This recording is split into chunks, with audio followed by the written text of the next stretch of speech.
What do You you? can never go offline again. Oh my loving God! What did we mean?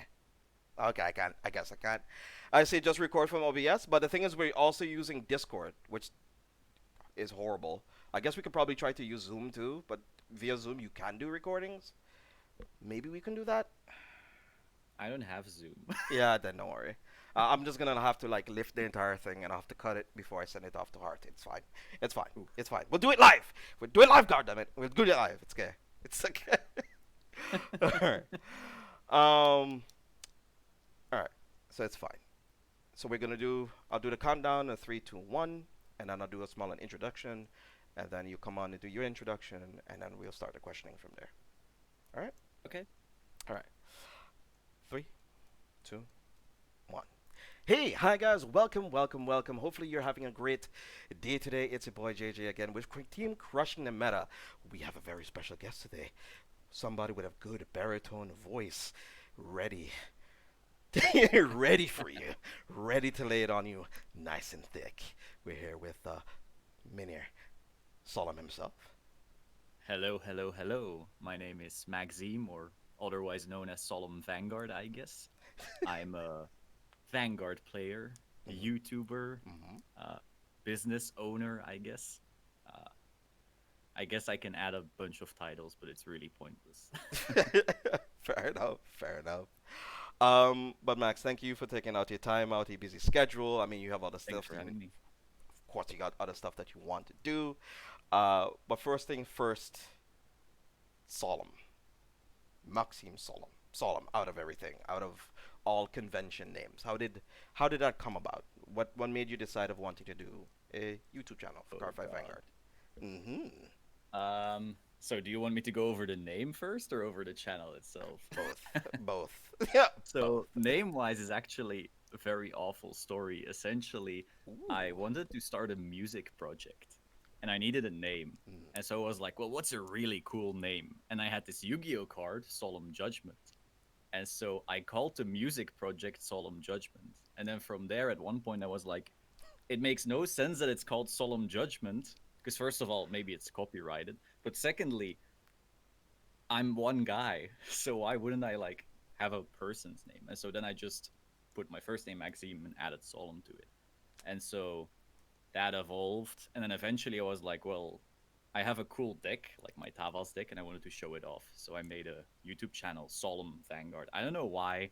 I guess I just wanted to keep the Solemn branding going, I guess. And so it just grew from there. All right, that's actually pretty sick. And like in terms of music, because like I just did a interview with Eric a couple Hmm. hours ago, talking a little bit also about music as well. We talked about him doing that and also combining it with other projects he's done with Vanguard and stuff like that. What Hmm. made you want to do that for yourself? What made you want to put music as your forefront and then Vanguard is sort of your secondary thing? So to, I think I'm just gonna be the guy with all the bad stories on here. But so for music, I Mm-hmm. was really into metalcore, which is like just a bunch of screaming. And a guy in my class, I don't think my class, but my school was like, yeah, I can look into people's eyes and I can see if they got what it takes to be musicians, to be artists. And I mean, I was 14 or something, and he said like, "Nah, you don't have it." And I'm like, "Bitch, I'll show you."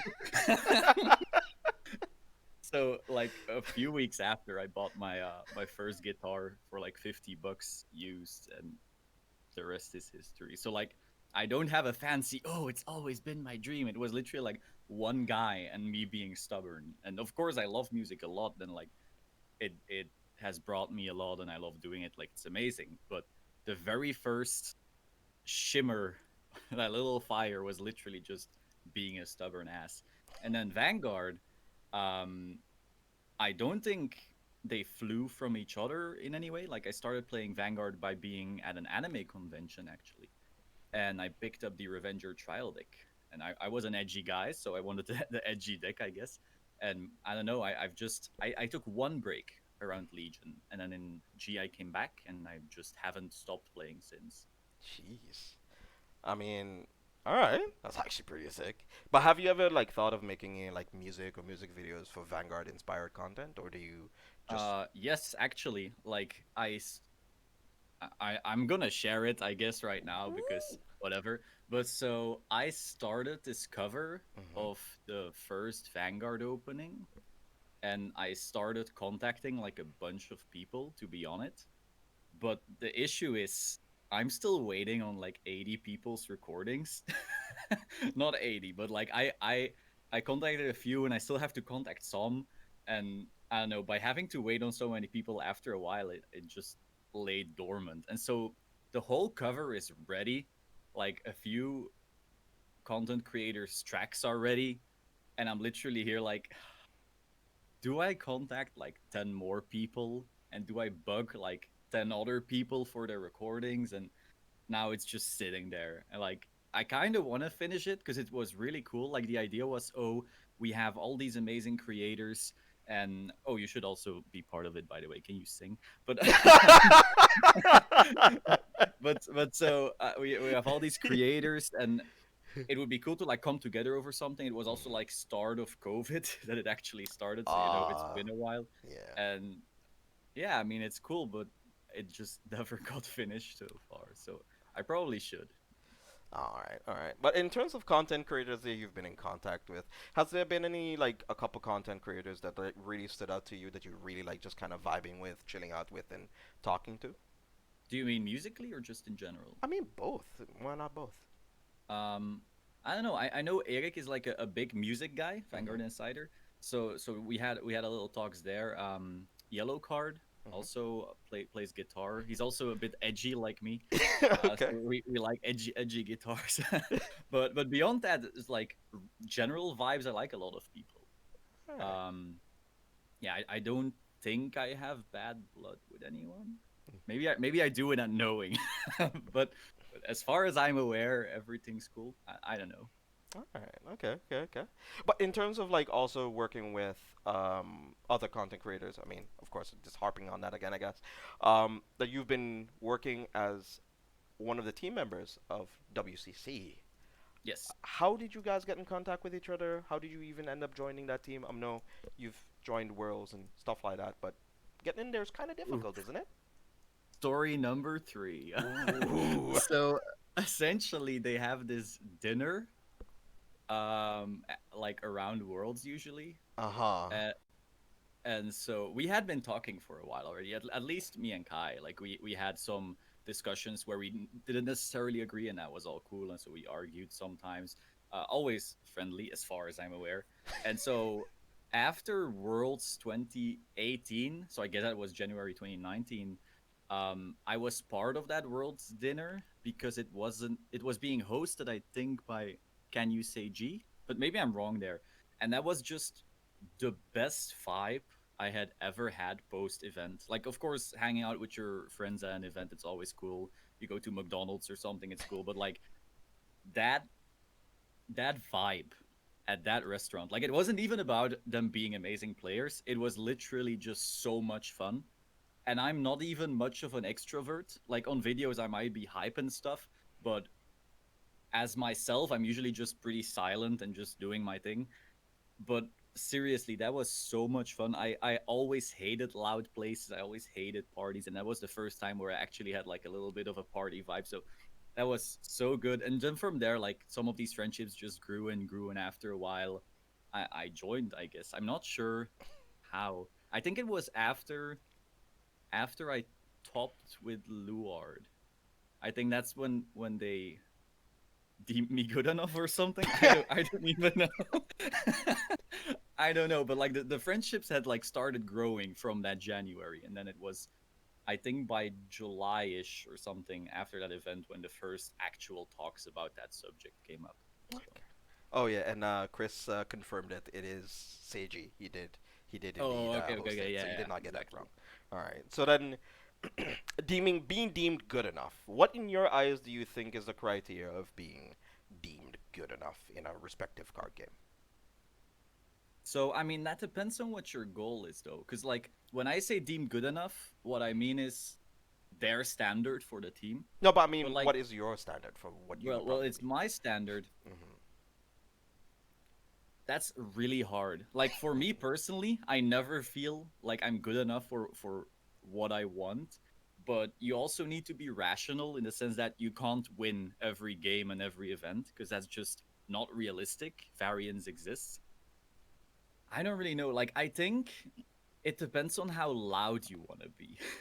Like if you want to scream at people and be very opinionated and say no, it's like this and this is better than this and this is better than that, then you better have like some actual results to back that up already. Um, Now that doesn't mean you can't like have an opinion when you don't. Obviously, like everyone has some thoughts and testing and insights and so forth. But in general, I think being good enough to get very very loud and adamant about stuff, and I think you should at least have some results. Some people will maybe not like to hear that. And I technically broke that rule because even before like I had any results, like actual like major event tops, I was already loud. So like I'm a hypocrite and I'll accept that. but um but yeah, I don't think you need to have like tops per se to be good enough. Like if you just want to go to locals and not even go to a regionals, maybe it's too fucking far. Oh, can I swear by the way? I don't even know. You're fine on swearing. It's If it's okay. like way too far out, then it's not really within your control, you know. So I don't know. It's really tough. For me personally, in my ideal world, I top all the time, but it's it's not realistic and I'll just have to deal with that. Okay. So you were talking a little bit earlier about events and stuff that being able to play at them and stuff. Of course, now Mhm. currently in the global condition, BCSs are a little bit of figment of our imaginations at the moment. Um, what has been some of the favorite events or some of the favorite games that you've had when playing at events? Could you remember some? Hmm. That's really tough. I've played so many cool games. I don't know if you saw my game against Chris. It was premium, with the new premium collection 2020, and Uh, like, was it like Dimensional Robos versus Night Rose? yeah, Grand Blue Uh-huh. versus DP. And at one point, like, I'm looking at my hand. I have six PGs or five PGs, something crazy. Hmm.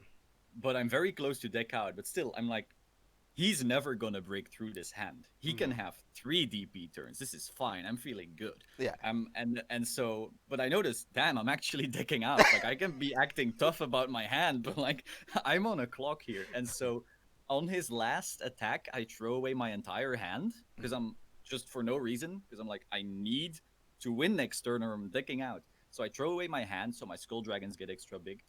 I go into Megiddo and I think, well, no one's ever gonna live through a Megiddo. This is it. And actually, it was like 10k short of me losing and decking out. So that was such a mind blowing game where like that DP stride adds so much shield to a hand, and that was crazy.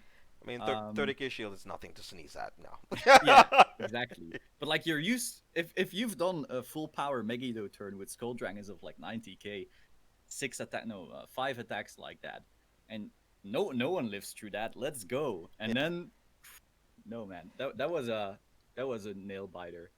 But I've had a lot of really cool games. I think I've played a game against Noman where he healed at six three times in a row. That was also very funny. In California that actually happened. So I was playing premium BCS California. I played Ezel, and I was playing. I think the game that decided whether or not I could end up advancing to top eight, and it was Ezel mirror match.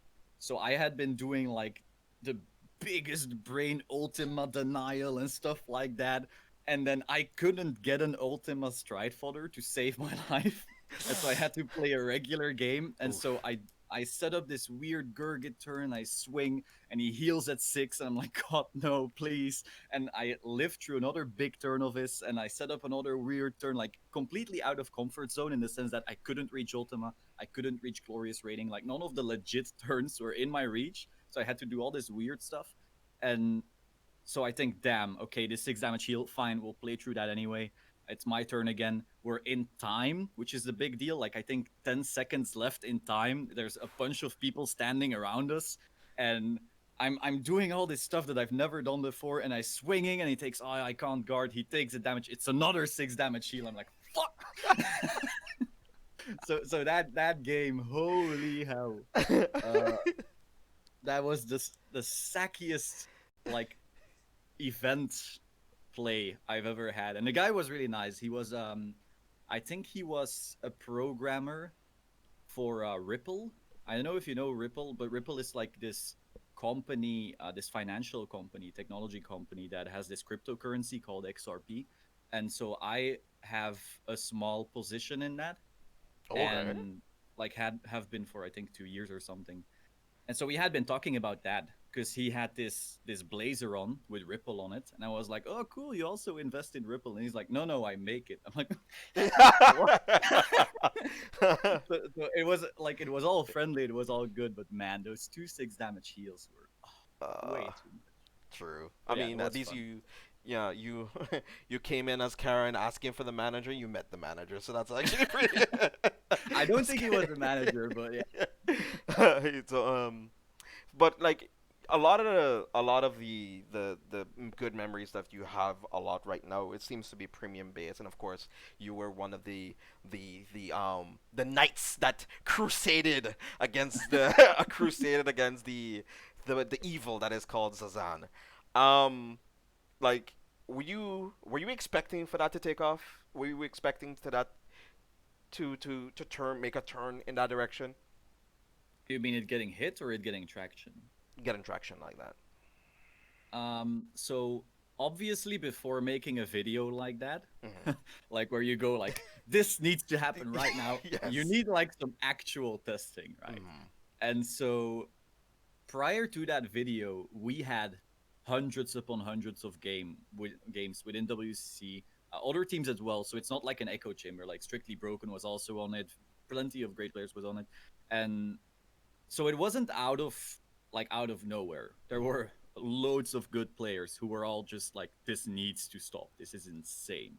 I'm sure some people disagreed, and that's all fine. But the large majority saw the issue, and the way I saw it, once events would come with Cezanne, every single player would play a vanilla deck. There was no doubt in my mind whatsoever. It was so overbearing. Like I don't know if you saw the stats, but essentially the win rate of a Zazan deck versus a non-Zazan deck was 97%. So there was no you had to play it, and so it felt awful. And I saw all these people who were well whining about it. I was whining about it because it would literally ruin the format. Like this format that I had been loving for so long because you have access to all these cards and so forth. And we I'm sure we could talk about that for hours, but um I saw that going to shit. Like, and I'm always very real on my videos. Like, you'll never see me try to coddle. I literally said like, premium sucks now. This is the first time that it actually sucks, and I don't want to play it. And that felt awful to say, but I want to be honest all the time. And so, yeah, I mean, I made the video, but I was fully aware that it would get some level of traction because we had so many people already facing the problem. And so when I asked people to tweet Cezanne to zero only if they actually had a problem with it, you saw loads of people who had been like, "Yeah, I've been trying it at locals. It's awful." Blah blah blah. So I kind of expected it because of a bunch of people already telling me about it, but I didn't expect it to get so big, and I also didn't necessarily expect that Bushiroad would like hit it within a couple weeks. So, True. Because there have actually been some content creators, even outside of Vanguard themselves, talking about Zazan as well. So oh, it was very interesting. There was actually some card game reviewers and stuff like, you know, mm-hmm, talking about the different dynamics, card mixing or clan mixing and stuff like that. mm-hmm. Within different card games of color mixing like Magic and Yu-Gi-Oh Oh, of okay. that like. So they also compare it to the toxic power scaling that a card game can sometimes induce. So Mm-hmm, they talked about it at length. So it was very interesting. It was very interesting to look at. So then we talked a little bit about premium. Now for standard, like how mm-hmm. in comparison to premium, like we know from most of your channel that you're avid lover of it. How does it compare to standard, and are you playing that a bit more now with how the format has been shaping, or do you still consider premium to still be one of the best, if not the best, in your opinion? So right during Zazan, Premium felt so awful that I like was, well, there's no point. Once it got hit, I do feel it's still just a more enjoyable format for me. Now, I will say in Silverdust Blaze, that format, Silverdust specifically, I enjoyed Susanoo a lot. Hmm. So in standard, Hmm. that deck had like, some could argue like, oh, you can randomly kill people as if you're geese, because you can. Like, you can do Susanoo plus Amaterasu stuff, and you can get to 5 damage and just go like, well, either you PG here or it's over. You're gonna take 5. So that was fun, but that was not the reason that it was fun. The reason that it was fun was you had a lot of little moving elements, and you had to like set up. For example, you had this. I think it's Amaterasu herself that check stop 3. So you have to consider I can use her now to maybe stack my drive checks better, but I can also attack with her after Vanguard and stack my deck to try and get a defensive trigger the following turn. But you also have this other chick that checks top 3, and so you could use her to stack your drive checks, but then be one deeper, and then that one deeper is, let's say, your trigger check next turn. And so there was a lot of little decisions you could make that totally changed depending on matchup and depending on other things going on, that made the deck very interesting to me. So like, and I've also been very vocal about that. Like, I posted me playing against Nuno. I don't know if you know him, but he's the standard world champion. Posting like that I was playing with him and saying, "Oh, I'm now better than." That's not really true. So fun stuff like that. So like, I will be vocal when I enjoy it, and Susanoo in Silver Dust Blaze was actually fun. But usually I will prefer premium. Once we hit the Butterfly, the Moonlight, or even the Luart set, I enjoy premium uh, way more again, because I feel like the Butterfly meta is even more going first reliant than we've seen before. Whereas in Silver Dust, even if you go second, like Susanoo could damage deny Overlord and get their tempo back, because again, you can geese people. So like, you can keep people at 0 and then still come back from that and hoard your PGs. And so that format felt cool for that reason. You had a lot of back and forth. But then this one, Butterfly Standard, is way more go first, Unga Bunga with Charlotte or Unga Bunga with Nitros. And so that's a bit less enjoyable, even though I love Nitros. Like, I'm a big Grand Blue simp, but still, it feels to go first and win again. Apparently, Luart mirrors are skillful, but I haven't tried them, so I'm not sure about that. From my testing with it, I guess, sorry, this is not a question part, but from my testing with it, they are pretty skill intensive. It's also very dependent on which version of the Luard list you're playing with, the bat Hmm. or not bat. If you're going painter bat combo, that's also pretty nice as well. Hmm. And of course, if you go for the superior right chain of using Bende, which might have been true issue here, but Bende, it turns pretty skillful. It's pretty nice. It's Cool. actually pretty nice. Um, so then, like, now let's talk about some of your other content that you've been making recently, Hmm. that you've been taking a bit of a break on the whole Vanguard front. You've been making a little bit less content with that because you've been Hmm. focusing more on your musical career, and you've been focusing a little bit more on your other YouTube channel. Would you care to tell us Hmm. a little bit more about that one? So Vanguard content slowing down was mostly, I never want to make a Vanguard video like forcing myself to, because it really takes the enjoyment out of the game for me. And so again, on the channel, I'll never lie. I'll never be like, "Hey, what's up, guys? I'm super excited," and blah blah. Because it just, I can't. I'll be excited when I'm excited. Mm. I'll not make a video when I don't care. And so lately, it's just been a bit of a burnout feeling, let's say. And so I then just make less content. But when I see a really cool card and I want to react to it, I'll do it. Um, if there's something I want to talk about, like the state of Vanguard, I really want to do that. And I think you can see in videos when I'm like really passionate, then I'll go all in, like in the state of Vanguard video, for example. And yeah, so I've it's been a bit less. I think the not having events like plays a big part in that, I'm sure, for many people. And so, as well as focusing more on my actual company, yeah, that has been a very big deal. And so I made the Yu-Gi-Oh channel then, but not actually about playing the game, because every single time I play Yu-Gi-Oh, like, this is an ongoing joke between Noman and I. Noman also part of WCC, where I'll tell him like, "Hey, want to test Yu-Gi-Oh?" And he says like, "Yeah, yeah, 3 games." And then after 3 games, we're both like, "Wow, this sucks." So, but I mean, I love Yu-Gi-Oh as long as we're not trying to play like solve the meta, because very often when you're not min-maxing the slightest timing of a hand trap, everything else feels very dice roll. And so pro players will probably consistently top, but when you're not pro, Hmm. like when you're in that top 30 percentile instead of that top 5 percentile, everything feels very random. So more Um, intermediate than advanced. yeah, I'm not a pro Yu-Gi-Oh player whatsoever, not even close. And so yeah, it's not the most enjoyable. So Yu-Gi-Oh for me, I think either you're in the bottom percentage and then I'm having fun. So like I'm playing my Blue Eyes, I'm playing my Cyber Dragon, but I know fully well that they suck ass. That's fun.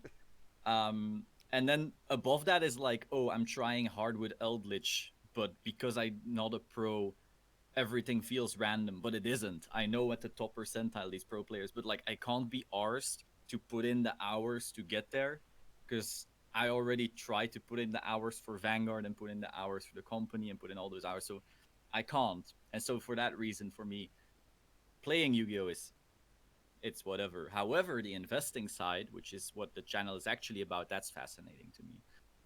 If you've noticed the actual appreciation and value of these cards the past years, absolutely nuts. Like 2017, I sometimes check these videos of people's collections, but from the past. And so in 2017, someone could go like, "Oh yeah, this Blue Eyes, I got it for 500.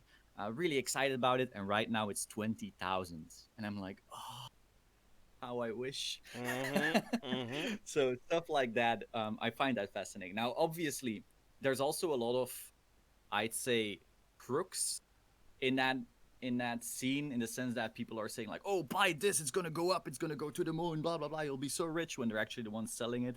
And so there's a lot of BS in that field. Yep. Some people are putting all their life savings into it and thinking they'll be millionaires or something. And so Snelling. it's essentially, Mhm. yeah, selling a dream. Yep. And so that's what the channel is basically about. Just showing like, hey, I think these cards are interesting because of this and this. However, watch out on this. Um, and that I find very fascinating. But yeah. Okay. So you talked a little bit about owning a company. How did that come about? What made you inspire yourself to want to say, you know what, I want to own something.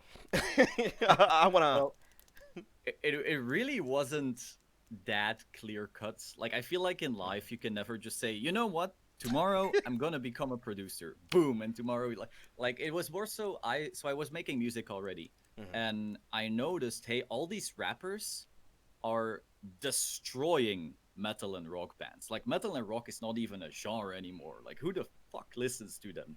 And I noticed, how is that? And the big thing I noticed is that they are able to make their music like this. Like not the rapping part. You still need years of experience and the skill and so forth.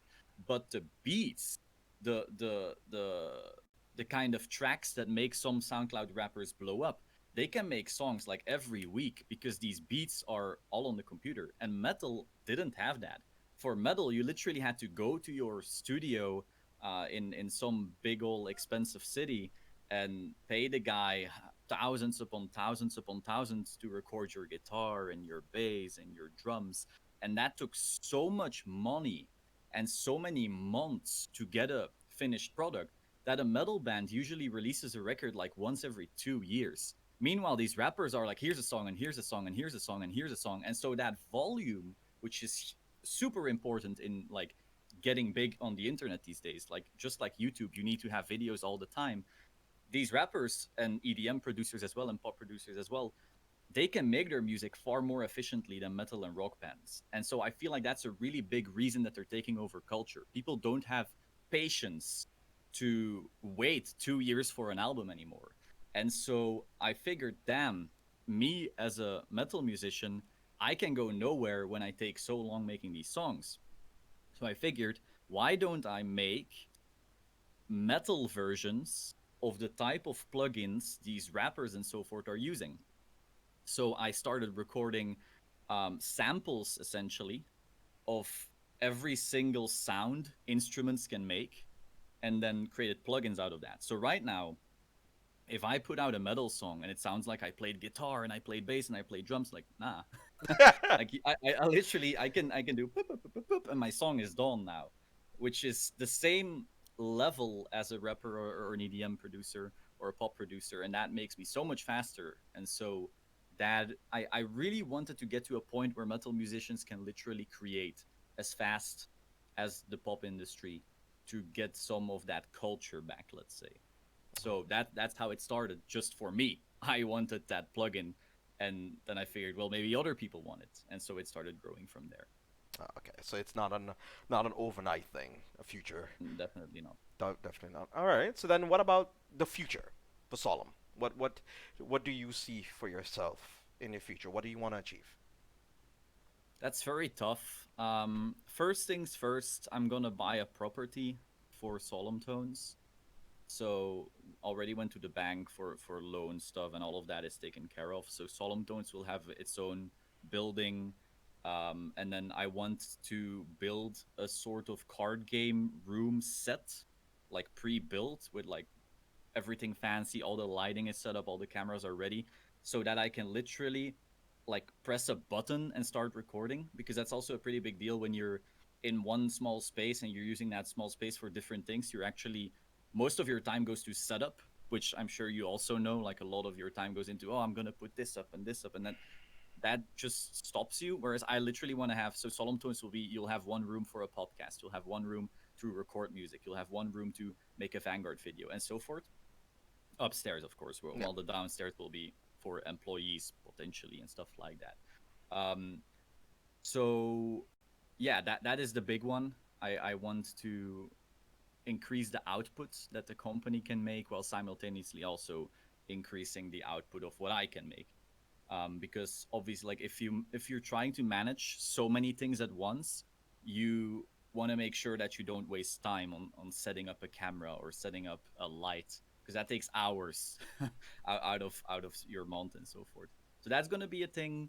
I'm hoping I can make that Yu-Gi-Oh channel bigger. I really want to like explain to more people how that works, because I'm very afraid a lot of people are going to be losing a lot of money. Like there's people saying, oh, you should go get a credit card to put your expenses on that, because they'll double in value anyway, and then you can sell and pay that off. I'm like, ooh, No, that is. no, no, no, no, no, no, no, no. Mm-mm. So like, That is not how that money works. That is. or like people going like, yeah, you should just buy all these modern cases and sit on them, and have you seen LOB is 20,000 for a box now, so your box will also be 20. I'm like, no, no, No, that is stop. not how that works. So I really want to get that big enough Mhm. so that I can warn people, but secondly also because I just love talking about that stuff. um yeah, I also want to get my finances, like my finances are good, but I want to get them even more in control.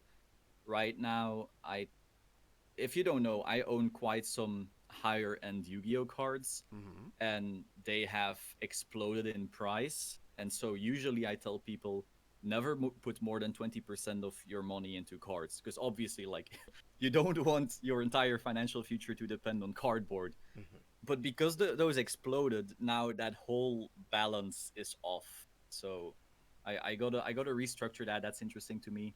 I want to release more music. I want to collaborate with very big artists within metal, which I think will work because Solemn Tones like reaches quite far. Like there's international touring bands, there's rock stars, there's people with 2 million subscribers like using the plugin secretly. So I want to be able to like get more in contact with those people, maybe make some cool music together. Yeah, for Vanguard, it's literally I just want to go to events again. True. Like I can say like, oh, I want more subscribers, but I actually don't care. I don't care one bit. It's also why I'm not against being mean to people, because I really don't care about how many subscribers a channel has, even though I really appreciate everyone watching. And obviously, I care about that a lot. I love meeting people at events and signing stuff, and all of that is amazing. But first and foremost, I'm a player. and so I want to go play. So that's the big one there. All right. Well, Solomon, thank you for taking out your time. Thank you for Thank you for telling having me. us about all your prospective future plans that you have. I mean, you didn't have to, but it's good to know. It's good to know. It's good to know what's going on because, of You course, asked. exactly. I did. I did. But like there's a lot of projects that sometimes people can be very finicky about and not want to Mhm. discuss or disclose. Of course, like since you've been taking a small break and people were kind of wondering where you've been up to, sort of thing. Have they? Damn. Yeah, I mean, people care about your content. People care what you're doing. So Hmm. it's good to hear a little bit more from what's going on with you. So I'll be doing a quick little send off, and you'll be able to do the same as well. If you have any little extra plugs and stuff that you want to do, you can do it at the end. Okay. All right. So be awesome, stay awesome, guys. Have a wonderful day. Thank y'all for tuning in. Don't forget to comment your favorite clan, comment your favorite card, and hopefully you might end up getting winning. I'll end up being a winner in the end. So be awesome, stay awesome, guys. It's your boy JJ and Solemn. You're all winners in my heart. Jesus Christ! And until next time. All right. Thanks, Max. Cool. Thank you so much. Torch. The chat is here. The voice over here as well. Different fight is here. I don't know if you could probably bring up the chat, but the people are just asking. Oh damn, I haven't been seeing the chat. Let me go out of full screen and check it, and maybe people have something to bring up. Unless you have no time. No, no, no. I mean, if they got any like questions and stuff, they could ask you. Who knows? We can like clip it in because I'm expecting all of this stuff is gonna be recorded on my Twitch account. So then hopefully I can like lift this off my Twitch and download it. If not, then I am I'm gonna be bleeding tears. So, so the first thing I've seen is different fight doing this. Yeah, So I'm not sure if that's a good thing. he said I'm matching watching streams in full screen. No, come on. It wasn't the stream. It was our Discord Yeah. call. That wasn't full screen. Sure. Yeah. So I don't see any major things. Forgetting the Oh, chow. forgetting the shout. That's so true. I didn't want to like shout through you either. No, I don't So mind it. I don't mind it. That's why I also paused and I was like, anything else? Nothing else at all? All nah. right. Oh, I see Alana there. I see simplified. Let me know your thoughts. Yes. I mean, there's not many thoughts to be given though. But yeah, if anyone, we are unimportant people. Nah, thoughts in the comments. You're all winners in my heart. Yeah. I was happy. Now I didn't ask you much about Zero because already most people already know your stance on how Zero is already, or what could be changed. Maybe I could ask you some questions of like what could be some of the design changes you would like for Zero for the future. Probably get you back into it again, but I feel Oh, I see. that's kind of I past mean, it already. I don't really have anything against Zero. Like it brought people in, and that's cool. But it's just I didn't really enjoy it much beyond getting my first Grand Blue card. So it was whatever. Mm. Someone says Zero should disappear. Oof, I Ugh. don't know about that.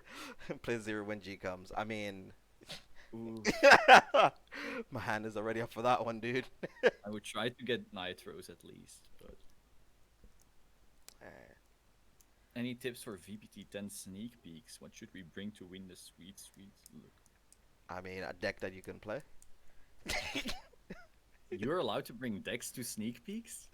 There's some tournaments and some events that you can actually play with the fully constructed decks. You don't have to play Oh, with damn. the sneak hits. Steak or chicken? That's a fun one, actually. So I used to be all about only eating chicken, Mm-hmm. but then I noticed that whenever I ate chicken from like the department store, any department store, I Mm-hmm. would always start getting stomach issues for some reason. Ugh. So I get it. I guess it's like really low quality or too many preservatives or something. So now I'm all over steak, even though people joke that I only eat chicken. I kind of used to try to give steak a chance, but I'm not a steak person anymore. It's kind of fallen off for me, especially if it's not done right. I don't know. It just tastes like rubber. I don't know. Oh, I see. Oh, I know a lot of people are constantly like, oh, when it's well done, that's awful. It's not even edible, but I prefer it. So that's like, oof. Oh, I'm sorry. I'm sorry. I immediately shot at it's well done. Look, I eat it. The thing is, I eat it well done because I cannot eat it like medium rare or anything like that because it just feels like the animal is still alive in my mouth. So I Oh, I'd rather eat it cooked through. But even then, I'd still just not rather eat it at all. I don't know why. speaking of, what's your favorite food? Tol. It's a fish. Zeetong in Dutch. I don't know if you have it actually in the Netherlands, do you? No, zalm, maybe tilapia, I guess, but Oh no, it's a completely different fish. It's insanely good. Thoughts on premium Tavas with the new support? I think you can do like a weird Tavas ride up, get Lambros, and just randomly kill people after a short grade 2 game. But the big issue is that Tavas can't superior ride. Um, and its grade 2 game is locked behind being 9k. So if there are a force deck, you're gonna have a bad time. I'm also. Boiled meat? Have I ever boiled? Have we ever boiled meat? I mean, technically. I Boiled meat. Hey, doesn't Japan boil meat? think so. When they make like yakisoba, sometimes they do. Like they have some or Maybe. ramen, I guess. Any tips to grow better on Ting YouTube? Make videos every day. That's the only way to game the algorithm. Like, you know, this on Solemn Vanguard, I don't even try to game the algorithm. Like I said, I'm just making videos when I really want to. So it's a cool video, in my opinion. But if you are all about growth of the channel, and I did this at the start of the Solemn Vanguard channel, upload every day. And that's what I'm doing with the Yu-Gi-Oh channel as well. Just upload, upload, upload, upload, upload. Because not only is every video a passive advertiser for you. Like every single one can always reel someone in. You only need one title and thumbnail that grabs a specific person and they come to you and they like it and then they start watching all the others. And if those all the others are a lot of videos, then they are much more likely to just binge watch you. And beyond that, you also create a habit that they know every single day I can go to the channel and find something new. So if you're able to upload every single day, you're gonna just shoot up. And also, this increases your daily watch time. That's a really important metric for YouTube. So if you have high daily watch time, they will basically think, "Oh, damn, this guy is popping off or this girl is popping off," and so they will recommend you way more. And so just daily uploads, like True. go ham. True. I think did you see the Penguin Zero YouTube video on how he found out there's actually also other cheat to it if you upload on Wednesdays since there's a lot of people more actively watching on Wednesdays more than Oh, I haven't any seen other that. No, time zero. I think I'll link you the video after this. interesting. Oh, wait a minute. Chris and Kai, do you guys want to hop on Discord? I think you guys got me on Discord. If you guys want to hop on, we could like link the call if Solomon's still not too busy with anything. No, no, it's fine. If you guys got How would time you to hop in. suggest going about content creation without being derivative? I don't think you can be derivative. Because like you're you, as long as you're not pretending to be someone you're not, you're gonna have very different takes. Huh? Like I don't think anyone can mistake my video for a different fight video or a different fight video for a Vanguard Insider video or crushing the medal video for a Nexus Corp video and so forth. Like everyone's very different, I feel, especially like accents, how high your voice is, how you look, maybe even like the formats, your thoughts. As long as you have like some good arguments, I don't think you can be derivative, unless of course you're like top 10 best cards every single day. Then you like a Watch Mojo type channel. Okay, that may be an issue, but I don't think you can be derivative.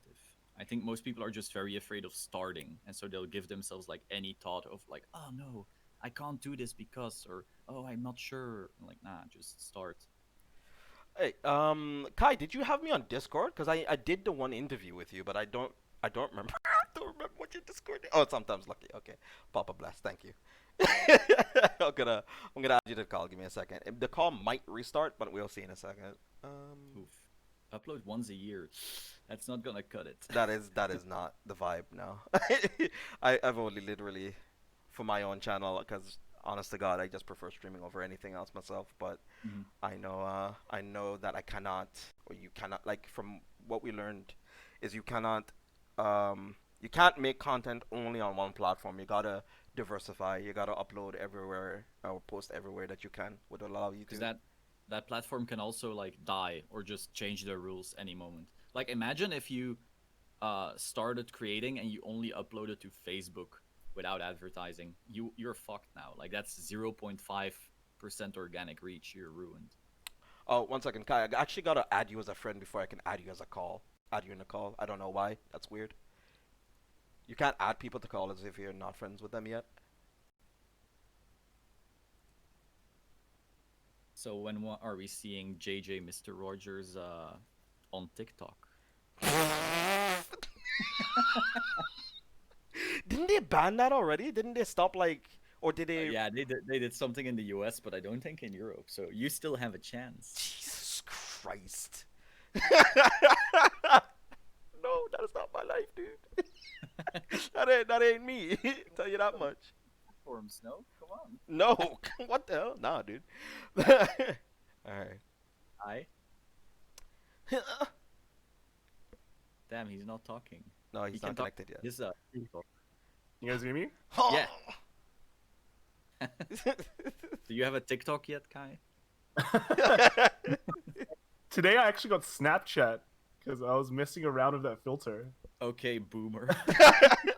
Oh, the anime filter, right? That one. Yeah, that thing. I'm like, wow, what the hell? Everyone's playing on this now, so give it a try. I'm Alright. getting kind of burnt out uploading every day with zero. I can't always keep coming up with things. Well, then just diversify to something else. Do something you have fun doing. I think Zero is like it's pretty like hard in a way because everyone at the same time kind of does it, but then at the same time, not that many people are that interested right now compared to the beginning. Hmm. Yeah, I think if you're a zero creator, and this is not like meant to throw any shade, but if you're a zero only creator, I would really look towards creating TCG content as well, because we're in that like we've had the hype, and it's like started going down a little, and of course it'll still be a thing. Like people may say, "Oh, Pokemon Go is dead," but like no, Pokemon Go still has millions of players. It's just no longer everyone plays it, and Zero feels the same way, and so you want to make sure that you can at least grab the people who are going away from Zero to at least still be part of your brand, let's say. Yeah. So I think making some TCG content would be wise. Or other games that your fan base or players who support you Yeah, or people support you exactly. who would also be interested in as well. Because Kyle, you also do Digimon, so I recommend you also do some Digimon too. Oh And, yeah. and most of those has actually started to be picking up, and the game is getting a lot of traction. Steven has been doing some uploads on his channel for it, playing some events, doing some stuff. Do that as well. Just have fun. Yeah, Digimon is gonna be really big. Like people on Twitter were like, "Oh, you should make a Digimon channel." I'm like, "No, I don't give a damn about the game." But if you do, just start on it. You'll be one of the first creators, and you're gonna get like free subscribers in the sense that people need info, and there is no info because it's brand new. Yeah. So Yeah, and it's gonna get bigger when English comes out. It hasn't yeah, come out yet, but like yeah, November exactly. when they start doing the pre-releases, it's just Yeah. gonna get bigger. People will want to know like what cards to buy from the sneak peek, blah blah blah, and then January it'll actually come out. So get ready for that. Kai, have you been playing any Digimon yet? Have you tried the game yet? No, I like to wait for the English one to give it a try. I mean, like I think the extent of my Digimon checking has been going to UTE and checking the prices. Okay. Wow. I started with TCG. I'm thinking of add more TCG, but what do you think Digimon TCG? What do you mean, Kyle? Do you mean like uploading any of the Digimon TCG whatsoever? We said, I think we kind of all agreed that you just do it. Yeah. You can just go for it, dude. What? The only issue is if you're on. Sorry, this is my AC remote. The only thing is Remote if you- fighting, easy. if you have a YouTube channel and you suddenly like do something completely different, the algorithm won't enjoy it because certain people who don't care about it won't click, and you'll have very bad click-through rate and very bad watch time in comparison to your previous video, and that will maybe not work as well. So you gotta kind of watch out, but still like just make the Digimon content because it's gonna be huge.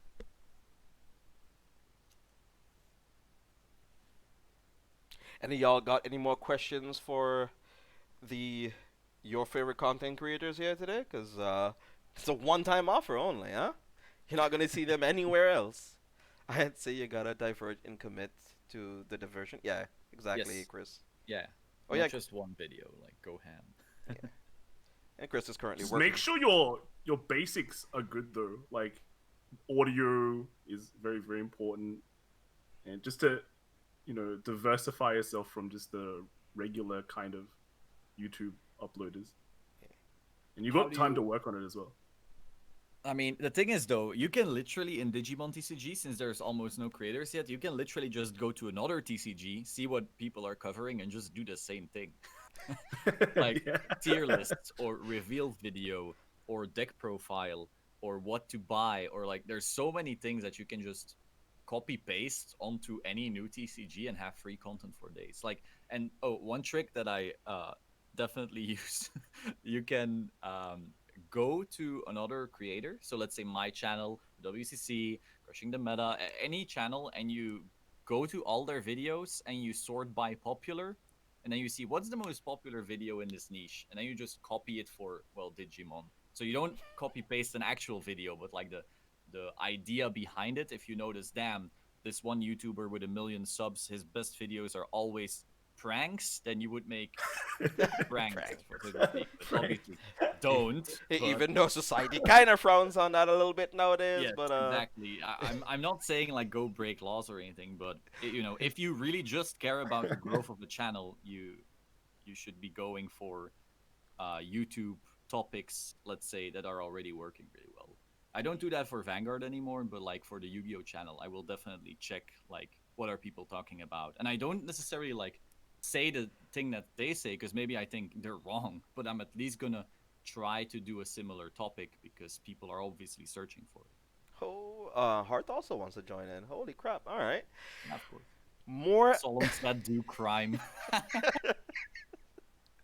All right, give me a second, Hearth. I'll add you to the call. Oh, he's right there, actually waiting outside. All right, sick. Give me a second. Remote fight tournament for content creators. I would. What do you think?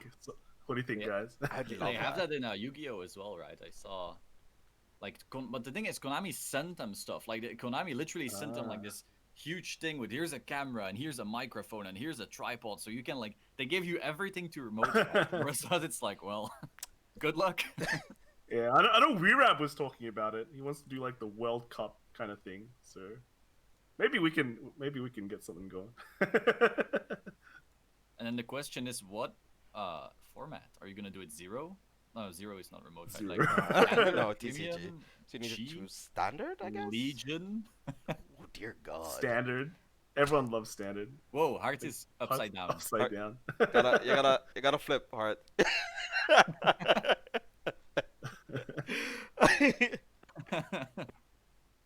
Okay. Nice.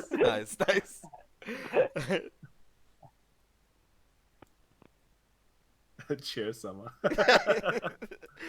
You mean Chris? Spider-Man, Chris is yeah. currently at work right now, so he can't be on at the moment. So he's just here chilling in the Oh, chat with us. oh, why am I upside down? I don't There know. we go. Hey. So we got ourselves the person who's actually been organizing all of this. Take it from Crushing the Meta, the team captain himself. We got Hearth on. How you doing, Hearth? How are you guys? I'm doing great actually. I'm free today, so I thought, hey, why not to join in? Hey. And yeah, I can't take all the credit. Actually, you're doing all the job, and of course, we are so happy to have those favorite YouTubers of ours on our channel. We're honored. So more than happy to have you guys. Appreciate it. Hey, no worries. I don't know what it is. I think it's like your vest or your jersey or whatever, but the mic is choppy. It's like it's crackling in and out. Really? Yeah. So I think it might be the jersey. Now, you hear me better? Yeah, it's Future better. Bluish flames. Better. Oh yeah, they're gonna do bluish flames, right? And they always ruin all the background. I'm actually Backup scared. I'm so scared because they're also revealing Genesis next week Descendant. Tuesday. Oh, Genesis. Yeah, that's gonna be next week Tuesday. I'm so scared right now. These card designs have been kind of Boring. questionable. Just don't have bluish flames, man. It'd just be Liberators only. No bluish flames in the description. I'm The just thing is, looking hey- forward to Gabriel. The thing is, even though people like talk crap on Metal Borgs, technically it's actually not bad with bad back because it can at least get the extra attacks in. But you still need twin orders, so Yeah, and that currently sits at about $30, $50 a piece. That What is the fuck? fine. 40. Yep. 40 USD. Yep. I have some. Well, Anyone wanna buy? Are you selling for $5? Nah. Nah, they're literally just chilling downstairs. Wow. yeah. Well, now It's you sitting solid on money. investments, man. Not like I went to locals and I didn't want to take a train back because if you take a train right now, you have like the mask and you can't eat and you can't drink, and it takes like 2 hours for me, by the way, train and walking to get to locals. So I was like, fuck that. So I had a friend who was driving with his car and I was like, you get 4 twin orders if I if I get back home without a train. But like, I wasn't aware how much they were. Oh dear God! So that was an expensive car ride. I mean, that like half of it was like 2 of them were for gas. Two of them were for gas at least. So I mean, technically, it evens out, kinda. Well, I have a couple left though, so like I can still. Like Sydney didn't hardly got any. I know one shop got stuff, but then I think it was the same month as Premium Collection and Festival Collection. A lot of people skipped down on it, so no one except few stores got those promos. Their loss. Unlucky. Let's see. See Echo. I hope that the new team is act of God and the keyword like Jesus take the wheel. Oh, they're talking about the new Astro Poet support. It's just basically gonna be Jesus take the wheel indeed. God. I mean, if it's faster than the previous Astral Poets, it'll be pretty crazy in premium though. Yeah. Mm. The premium Astro Poets is so funny. They're hilarious to watch. They're not good, but it's just so hilarious. I mean, remember Remember when we were testing this? Yeah. Europe unironically was like, this is gonna be the best deck. And we called it, what was it, Farming Simulator? Yeah. Yeah, farming simulator. This is it, this is best deck. I'm like, Yeah. not. And then we all told him, like, go play Ezel, dude. You're literally gonna qualify Worlds with Ezel. Play Ezel. He's like, nah, I don't know if I should play Farming Simulator. Like, no, dude. So, Hey, So hey, the finally- funny thing is, at the Australian Nationals, he gave the list to some of the Indonesians that were there, Uh-huh. and they played that list. So they went like 2x. So, Hey, it has some wins. It still counts for something, kind of. It kind of counts. For something. God. It's a Dang. good thing he actually ended up listening because he did win WGP. Hey. yeah, yeah. Oh, by the way, they're bringing that back. By the way, that's insane. Mm-hmm. Next year, right? 2021. 2021. I think it's just like the small version though. I don't think they're gonna do anything big until maybe Yeah, mid-year later. Yeah. So I mean, it's still results, but not as Didn't they not as cancel premium big. WGP at some point? They didn't have it. They only had standard. So I'm not sure what they're gonna do next month, next quarter, but it's probably just gonna be standard again. I think. Ugh. 'Cause that's about the. Like, nah, not against standard, but literally, if you're not including premium WGP, ugh. Fuck Yeah. that. It coincides with overdress though, so I mean, standard could be a different environment. I mean, I think I'll be taking my strongest piece, the die. This will Wow. Yeah, be this. so they'll have Vanguard. That's right. Yeah, just make sure it has a V on it and hope to God it hits me a 6. That's Anyone basically. hyped for Shaman King coming back? Yes, I'm extremely hyped, especially because the opening is the same one but remastered. Oh, they said they'll have Vanguard. They didn't specify the formats. Ooh, Mhm. spicy. Okay. Didn't they make like a sequel to Shaman King and it wasn't that popular, so they're just gonna reboot it? Or is it a sequel? Or is this the Nah, sequel? they're making a reboot because this one is gonna follow the manga. So it's kind of like Shaman King Brotherhood. Oh, was the anime not following the manga? No, usually it doesn't. Wow. Especially when it came over to 4Kids, it wasn't also following the manga. Was that for kids? Yeah, it was also on 4Kids, dude. Yes, sir. How much do they have to censor? It literally has shame in the title. A lot. It's like, Trust a lot. Like, you remember the chibi form that he sometimes transforms into? He was in that for like 75% of the episode. He rarely ever went in full figure form. So they always like appeal to the cutesy part of the show, never to the actual blood that you sometimes see, or like Shaman somebody. King has blood.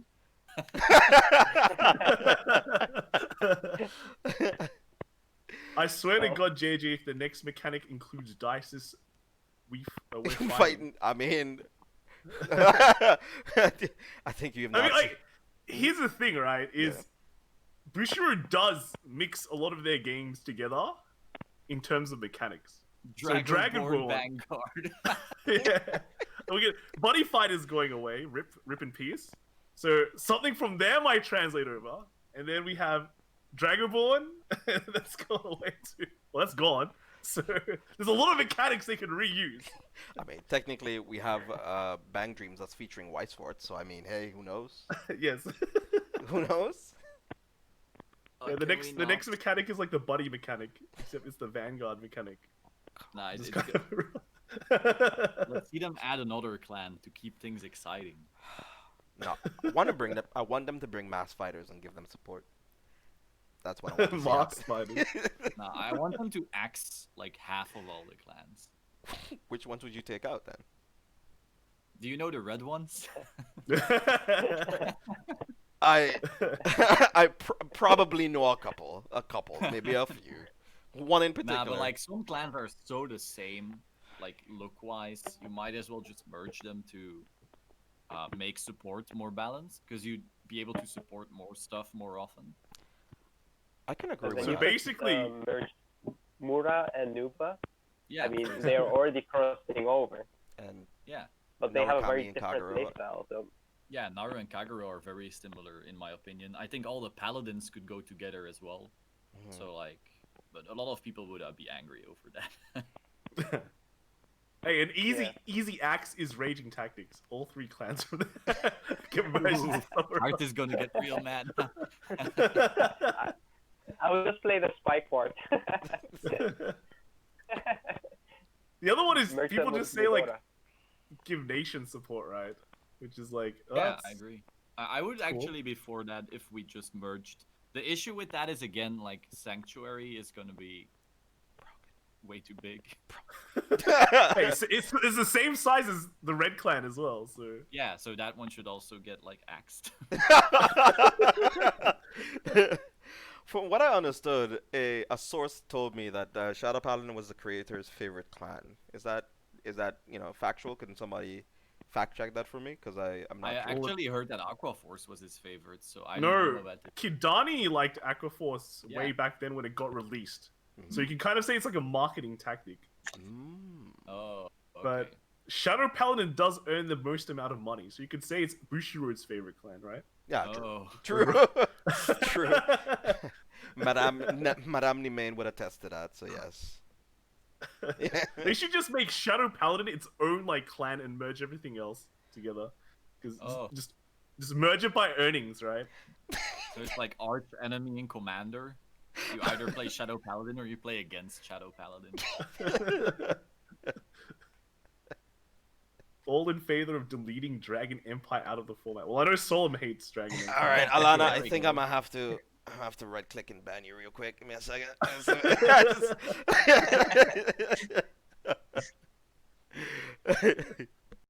So JJ, how about you? Because I know you love play Novas, but what's more your favorite? Is it now Nova, or do you like to play Kagero more? I like Nova because I can just kick people's faces in, and they can't do anything about it. I just, no, I think like my most favorite thing is just kind of like overpowering my enemy, not being dependent on triggers. But Kagura these days has been dependent on more of your draft checks, which are in comparison to your triggers. And Nova's never really had that situation in G era. It's sort of like, oh, your opponent doesn't guard or he can't guard, they die, which I liked. Sorry. So But that's Defensive more. triggers. oh, if they hit defensive triggers, of course, but oftentimes your rear guards are hitting over like 30 to 40k, so it's kind of like, I hope they're big enough. I hope they're big enough. But I mean, like if you're playing against more of a like, it also feels good when you play Novas against better players because oftentimes you'll get ruffle stomped, especially if you don't see pieces. It's piece reliant, of course, which is very fragile. It's a very fragile deck, so it's not the best, and especially with the Victor, the support that I've gotten, it's still not gonna be the best, but at least it creates more design aspects, which I like a lot about the new Victor that came out in comparison to Kagura. It's kind of like I'm a big dragon. I swing for 23 plus crit, or I swing for 28 plus crit. Do you guard this? No. Well, I guess you go to game two. You die. Yeah, but Kai likes Kagero, right? So like you could. I like every clan though.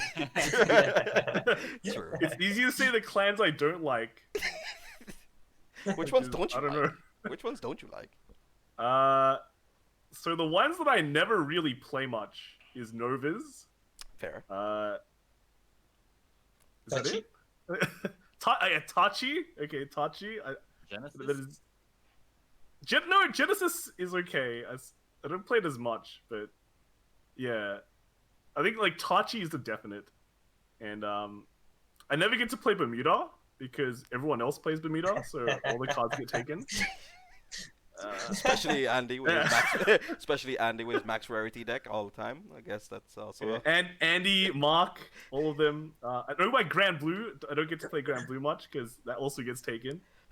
So yeah, I think it's about those. Pretty much that.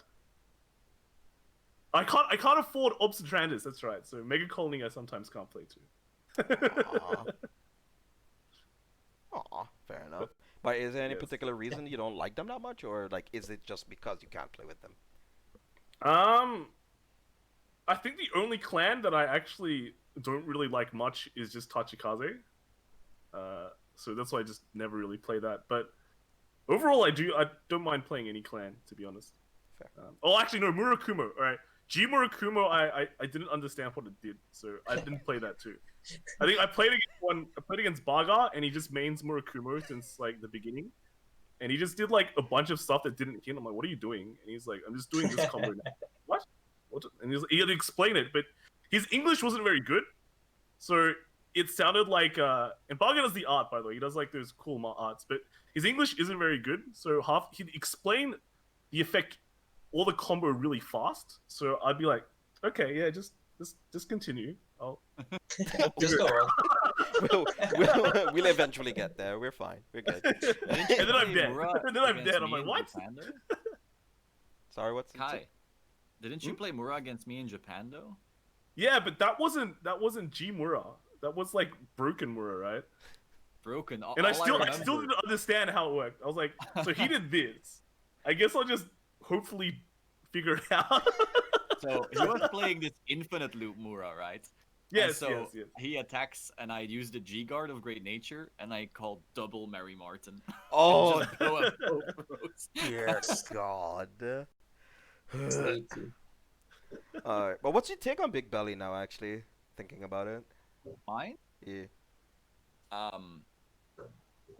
don't know. I like that it has the Vanguard skill that like basically doubles all your Doug bills.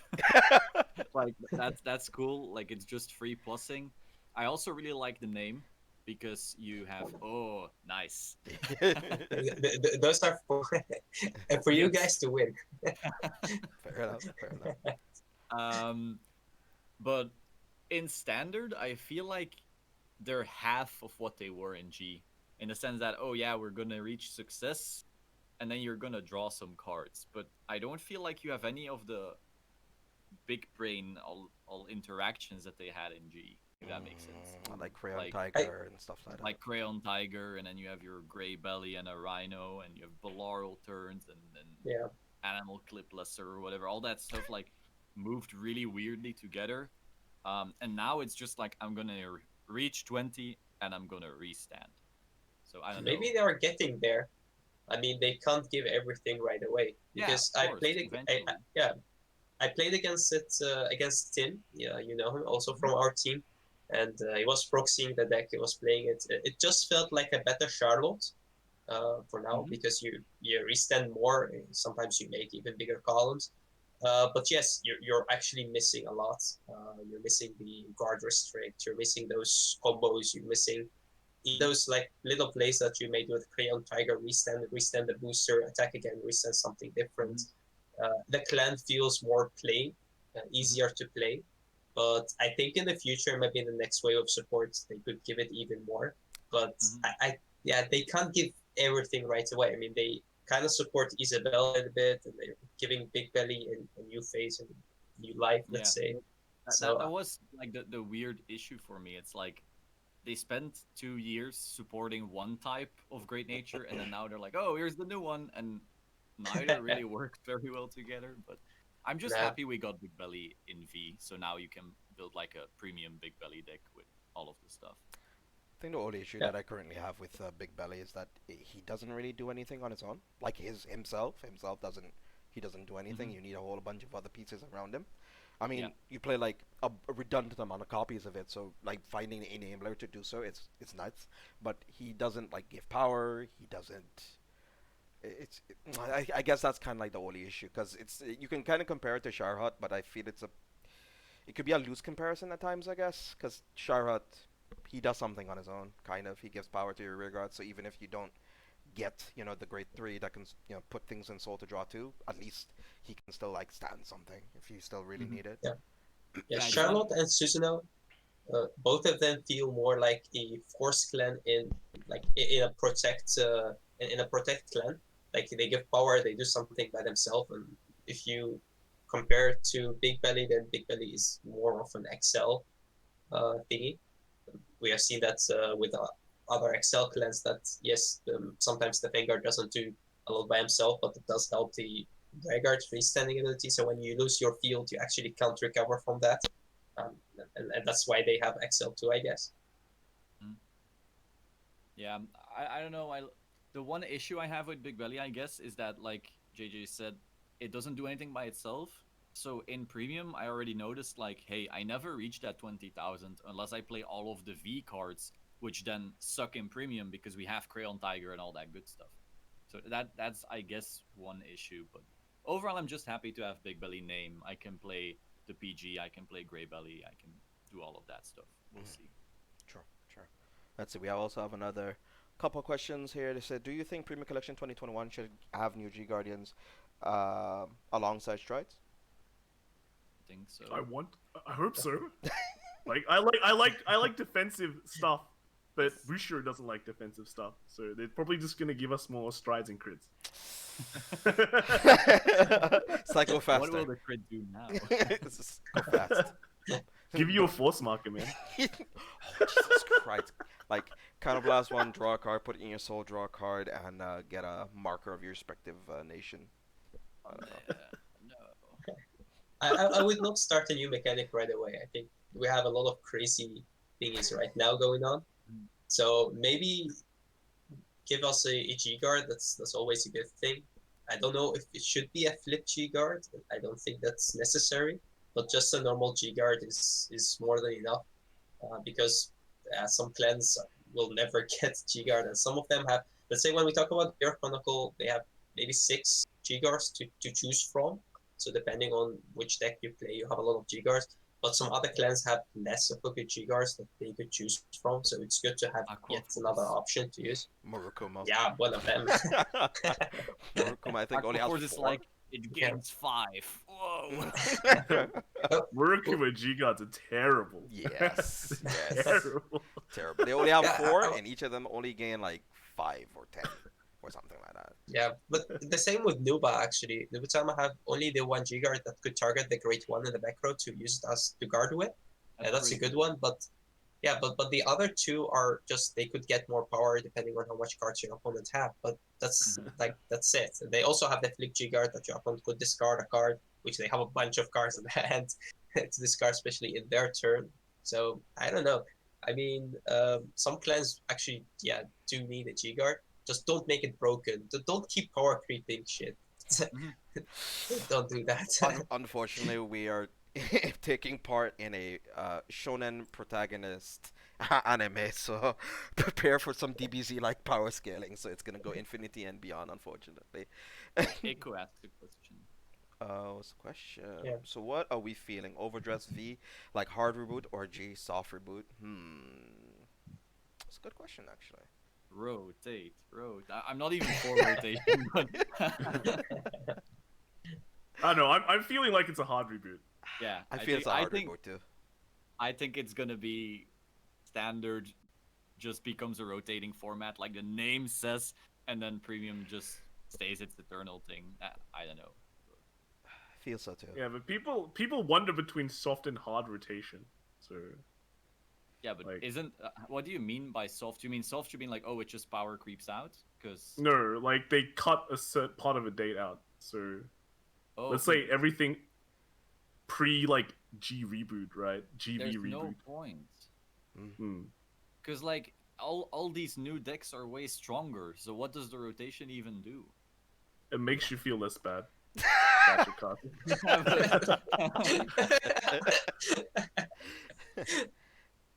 I think it's better if at one point they do mix again, like we have one format. That should be looking It's at the called decks premium. right now. Yeah, but I mean, at one point we're having all those standard decks, those standard cards, and they are becoming better than the G cards. Sometimes you have like one or two cards that you mix into your deck that make a crazy combo. So they could keep dividing the formats, but at one point the premium format would look very close to the standard formats. It kind of already does. kind Yeah. of does. Kind of does. Because if you go first, you can kill people on first, right? Yeah, but like you can say that, but simultaneously the best decks in premium are almost never the same as the best decks in standard. True, So- true, true. But I mean to say, like, say for example, when Luard comes out, right? When we get the whole Bende thing, there is. I will die on this hill, I guess. There is nothing I can think of right now in premium that can counteract, except for the deleter Idolga or the Della for the search thing, that can counteract that deck right now, going first. Nothing. You die on grade 2. You just die Mm, sometime. The big difference is in standard when you get very close to death on grade 2, that usually means the end of it because you lost all tempo. Mhm. But in premium, if you get close to death on grade 2, your opponent can be dead next turn. That is So like, Exactly. as long as you have the resources to still play the game, Mhm. you can often win in a stride. And in standard, if you just have enough resources to play the game but not push, you often just can't do anything. So like in standard with these high roll decks, often a game is decided on turn 2, but you'll only see it on turn 3. Whereas in premium, a game can look decided on turn 2 and then randomly still flip around. True, true. If you hit like a heal or Exactly. two, variants the can counter- yeah. like the counterblast economy is totally different as well. Like counterblast in standard, you're just getting a +1, but in premium, could be getting like 7 attacks. Ala Nuedayo. Ala Nuedayo. Yeah, you guys are exactly right. It's when you see a standard match and you ask who's winning, and one player has like 1 damage and the other player has 5 damage, you know, like the player with the 1 damage is kind of winning. But when we talk about premium, somebody could be on 0 damage and the other could be on 5 damage, and the player with 5 damage, if they have the first strike, sometimes they could just kill.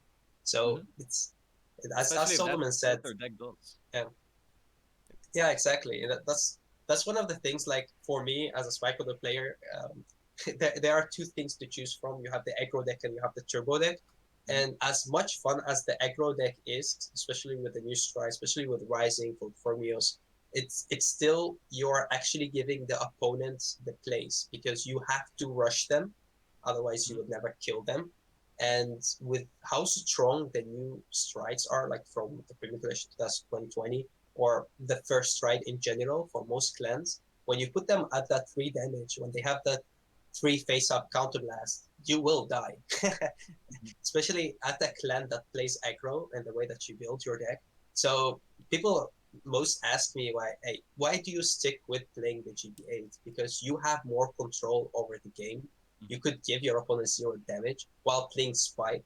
But most of the time, if you have to play a clan that could not uh, have a very strong turn, that you have to slowly give your opponent the damage, you will not have control over the game. It's like just hoping, hoping to God that they don't have the right combo pieces to kill you on the next turn, which they will do. And in standard, you don't really have that big turn. Sometimes you do some clans, but you can't give like 6 damage right away. Sometimes, yes, with Susanoo right now we have seen that. Like you could just put those crits on the Vanguard, it does work. And if your opponent doesn't have a PG, they die. But most of the time, it's not the same as premium. Yeah, it's basically like in premium you have control decks. Like people have attacked me over this so much where I said like GB8 Spikes is a control deck. And they're like, no, because it doesn't retire a lock. I'm like, No, retiring that's a not lock it. has That's not it. No. nothing to do with control. Like, but people like, I think this is an issue G created. Like, loads of people thought control deck means we have like retire or bind or something. Stun or something like that. Yeah, whereas control should be you have control over the match, you control the resources your opponent has, and then you choose, like the game needs to go long enough for you to inevitably win no matter what happens. That's what a control It's deck just does. the base of the game. It's up to you to say how fast or slow the game is. Yeah, you're that I mean in Magic it's literally the same thing, but for some reason people don't want to understand that. And so to me Spikes is indeed a control deck, and I don't think standard has control decks. Not It's because tempo, like controlling the tempo, is like a tempo is not really a physical thing, right? But you know, playing a counter spell or killing a card is like a physical thing you can do. So people can get behind that. But you know, controlling the pace of the game, it's like something that people probably don't really understand, especially if they start off playing Vanguard. It's not an easy topic to get behind. Because I'm aware. because there's a lot of times there's because that's true, because there's a lot of times like in Magic, because you can cantrip for cards, like when you're trying to explain to people like, oh, if you play a card that's a minus, because if you're playing it to no effect, if you're playing it for no advantage, it's you're minusing yourself basically. Or if you're playing for a counterblast to be able to draw a card, you're basically cantripping because you're doing a 1-for-1 by playing the card down, paying the cost for the counterblast and drawing a card. Those are all paying themselves off. But if you're doing something that nets you advantage, so you counterblast, you draw a card, you retire something from your opponent, that's getting tempo because you are up on card economy. But that's also not something that oftentimes people put in consideration. And that's the big difference between standard and premium format.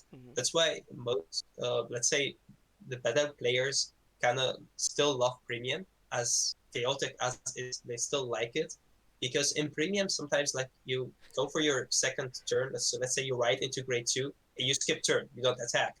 And in standard, you usually don't do that, but sometimes you just don't want to give your opponent the counterblast in premium.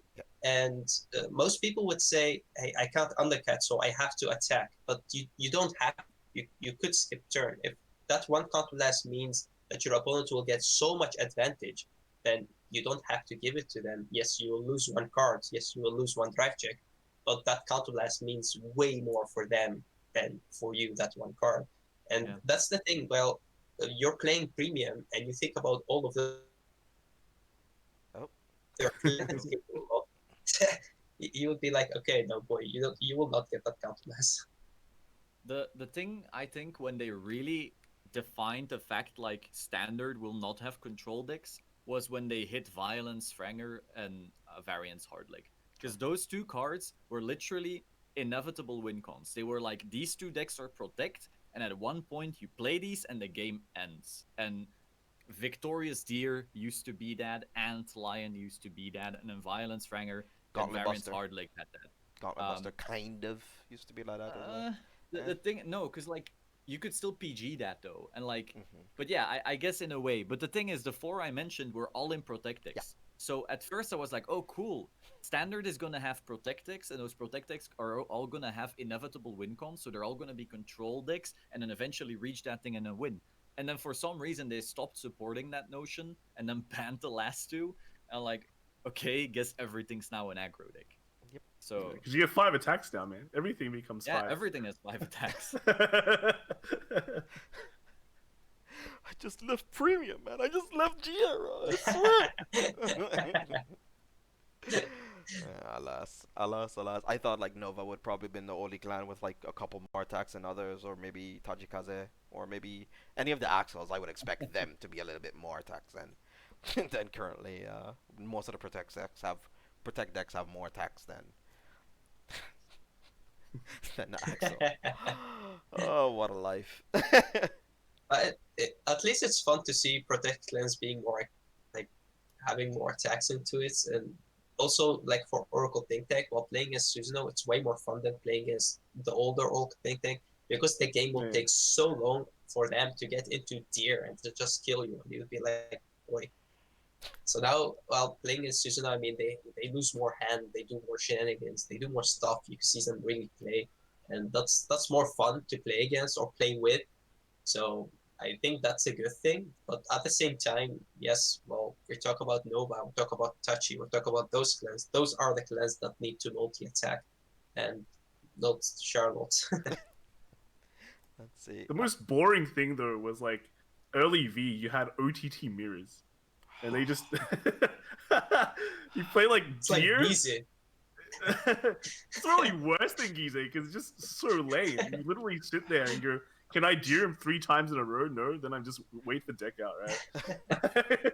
It's so bad. I'll take I miss Gize. Geese mirrors. You literally just sit down on the table, flip the starter. You're like, ah, yes. Not Two. even the mirrors, those suck. But like Gize as an idea, I actually miss the fact that you're like, I'm gonna be very vulnerable here, but if I manage to like play correctly and then just reach this mastodon where I auto win, like I think that's very interesting design. The only bad thing is the fact that it's random with triggers. Yeah. If that wasn't the case, it would be. Yeah. And it's technically Did you negated. have the- Go ahead. Did you have the Big Bang Gize plays where you'd play a Gize mirror and you'd ride like a 4K draw trigger? And then your opponent will ride a 3K heal trigger? Holy fuck. You couldn't play Lozenge Magus though, because you wanted the 20k shield when you're on the geese, because you can no longer G-guard. So. Yeah, but you could. No, but this was before that. This was before. He meant before Before before reset. standard. And before reset. Yeah. Let's see. Gize was always a good matchup for me because I always let them go into Gize, and because they can't power up more than that, and also they can't G-guard. So I was like, boy, I'm okay with that. As long as you can hit them, it's fine. Chris. I mean, they will lose hand eventually. And the Mayhem Tiger against Gize was so good. Oh, I yeah. mean, they could just keep guarding and you keep soul blasting and they keep guarding and you just keep soul blasting. And then at one point they would like, oh, it's not once per turn? No, boy. It's not once per turn. Where's your PG? GG or GG. Let's see. Having started competitive TCGs with Vanguard, I absolutely loathe control decks in other card games. True, because it gives a very uncomfortable feeling, especially with Magic, because there's like blue and black are oftentimes pinned together as control decks, usually in combination with each other. There's a card that's called Thoughtseize, which looks at the cards in your hand, I know. and they could discard it. So a lot of people don't like that card a lot, and they don't like control spells. But the thing is, right, a removal spell that in the black color and a counter spell and a discard spell is technically the same thing. The only thing is that players hate negative play experiences, and one of the negative play experiences is getting yourself countered and getting stuff yoinked out of your hand. Oh, like confiscation. Yes. Forceful Sentry. Yes. Then Trap Dust Shoot. Correct. Yep. I played an Innistrad format, and I played Snapcaster Mage. Oh. Like, I still own my playset. I can't remember where the hell I put it. Dissipates? Snapcaster Mage? Dissipate. Oh my god. Augur of Bolus. mandalas. So look at my instance, add my mana leak, reveal to my opponent. Fun time. Teferi. But Oh Jesus! Don't even talk about me. That little, that little 3 I mana. didn't play during Teferi, but I know he was broken for the longest time. He was so broken. He was so broken. So like all your counter spells just did not work. You could literally not interact with your opponent at all, and he just. But on the other hand, though, control mirrors in other card games are often very skillful at the highest level. Yes. So Yeah. that's one thing. Yeah. Especially like. But most of them also have side decks, so except Pokemon. Who plays Pokemon anyway, right? Which content creator be so crazy to play Pokemon on stream? Imagine. I tried. My knowledge of Pokemon is so little. I've never watched Pokemon when I was little, when I was a child, because we didn't have that in my country. I'm from Iraq originally. So we had all of those animes like Hunter x Hunter, the original one, and they have no filter. Like you see blood on the screen while you're like 7 years old. There's no filter. Like you have those animes, everything, and then I came to Europe, and then they had like Pokemon and those kind of cartoons, and I was like, hey, boy, what happened? I want my anime back. Like those Yeah, Gundam wings and all of those. I was gonna bring the Pokemon TCG to Worlds, but then everyone who started Pokemon quit Pokemon just before. That's me. I'm very good at dude. Literally everyone, right? Like, holy fuck. No, but then they started playing again. It Yep. was like something happened this year, Yeah. and they had to stay at home. So now everyone's playing Pokemon again. It's like, oh, you got a new GX deck, friend? Huh? Oh man. So there's one question that I always had that in mind, and I think it's nice to talk about it with you guys. And that's most of the interviews that I've seen already that JJ did on you guys. When he asked you what's your favorite format, most of you chose G, like in between for the end. And what's the reason that you chose that? It's because that most clans have like more. You can see a difference between the clans, like every clan did differently, or was it the skill of the player base, or was it because the game was at its best because you could use like your strides, but you could go back and use those older cards before it get to V and, or let's say the end of G, where we got those generic strides that you could use every turn, right? So what's the reason that most of you guys actually chose for that mid G, let's say?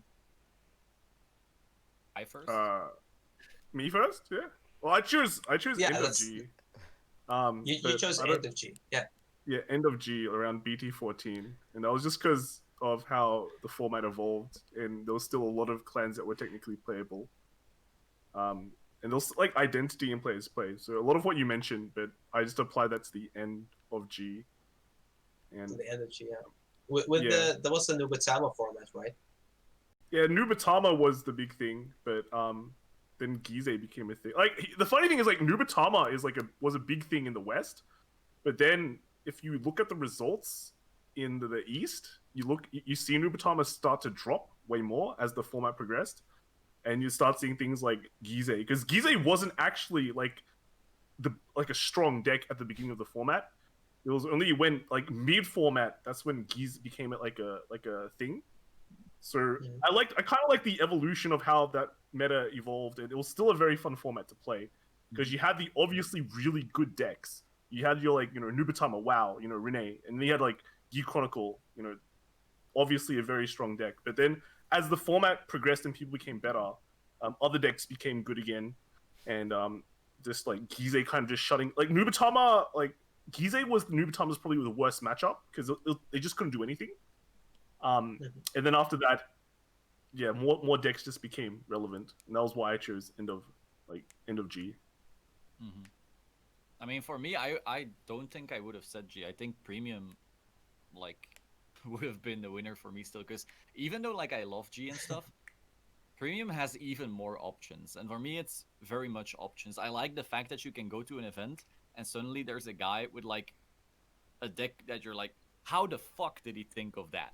and like that I really enjoy that. And you never, sorry, but that hasn't happened in standard yet, and it can't because the pool was just too small for the longest time. And maybe now over time, like it gets bigger, and that's cool.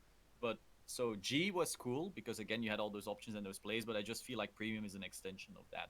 So basically what has been mentioned before, the huge pool makes it so you can go really crazy in building, and that also allows for you to actually get stuff like a control deck, an aggro deck, a beat down deck, stuff like that. Whereas in standard, it's all just aggro, aggro, aggro. I really like G guards. I really like strides. So that's the reason for me. I think a lot of people pick mid G is because G Guardians get released, and that was like a big skill increase in the game as well. And it was also the time when Legions was just about like Legions was still around, but they were about to like kind of disappear from the format at the same time. So, but you had a time when just everything was kind of relevant with just a plus of here's a new G guard 16 card G zone, so E Chronicle can be good, and it got really good. To the point that it got hit twice almost. Yeah. But even after that, even after the Geek Chronicle hits, there was still like a kind of other decks that rose to prominence. Like the Wild probably came out, like that probably counts as mid G, I guess. So I think a lot of decks, and pretty good. Good Different fight just said a lot of decks could get one card of support and suddenly become relevant. Yeah, Mike Saburo. Like Great Nature was nothing, they got Mike Saburo and suddenly they were a deck. Or Bermuda, like Andre and Ellie, just 2 cards, just became insane. It's crazy. Yeah, like Sanctuary Guard Dragon, pretty good.